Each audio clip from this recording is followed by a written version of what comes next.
Je voulais juste remercier encore une fois toutes les personnes qui ont participé à cette journée pour leur éclairage très, très complémentaire et ce tour d'horizon finalement des thématiques qu'on va aborder comme je l'ai évoqué. Donc l'exposition sur laquelle on va travailler sera inaugurée le 16 mai à Cronenbourg. Et donc ça, à l'écran, c'est le site portail sur lequel vous pouvez retrouver l'historique des 3 précédentes saisons de l'exposition Grandeur Nature, sachant que celle-ci sera la 4e saison.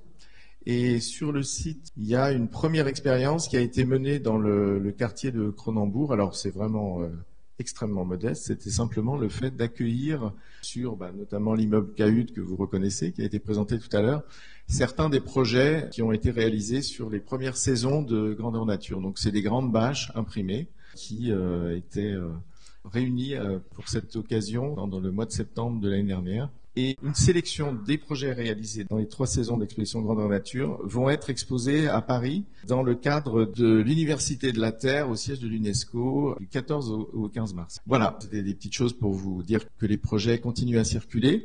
Mais comme on en avait fait le constat, notre travail était un petit peu posé dans des lieux sans être travaillé en intrication avec les populations, avec les habitants. Et grâce à tout ce qu'on a appris aujourd'hui, grâce au CFPI aux stagiaires du CFPI qui vont nous accompagner, on espère être dans une plus grande interaction avec les populations, être dans une création plus collective, en espérant aller dans la direction notamment de ce qui a été montré par Rudy Bord. Et donc oui, je voulais juste vous présenter Victor Gazia, puisqu'ils sont lui et son association sont un petit peu à l'origine de cette curiosité pour le quartier de Cronenbourg. Donc je te laisse, si tu veux, juste dire quelques mots.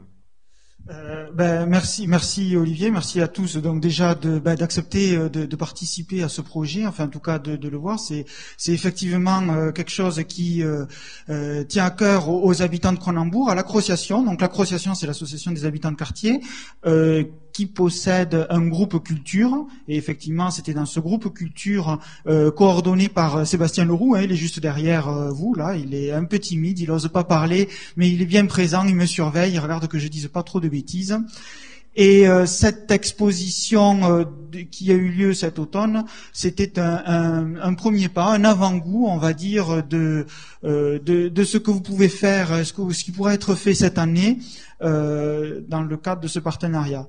L'association, c'est une association qui est extrêmement portée sur l'échange, le partage, la solidarité. On est vraiment dans des valeurs de coopération et d'entraide au sein d'un quartier à une échelle, on va dire, du quartier, ou bon, pour Strasbourg parce que c'est une grande ville, mais ça peut être l'échelle d'un village. Beaucoup d'ailleurs parlent de Cronenbourg comme d'un village, donc c'est vraiment cette échelle qui est choisie. Et effectivement, je ne doute pas qu'il va y avoir des échanges aussi intergénérationnels entre peut-être des jeunes, des étudiants, d'autres plus âgés qui habitent le quartier depuis de nombreuses années, et puis des nouveaux arrivants, dont moi je fais partie, je suis pas cronenbourgeois d'origine. Cette richesse intergénérationnelle, interculturelle, etc., je ne doute pas qu'elle sera retranscrite lors de cette exposition et qu'elle fera plaisir aussi bien aux habitants de Cronenbourg et au-delà. Merci.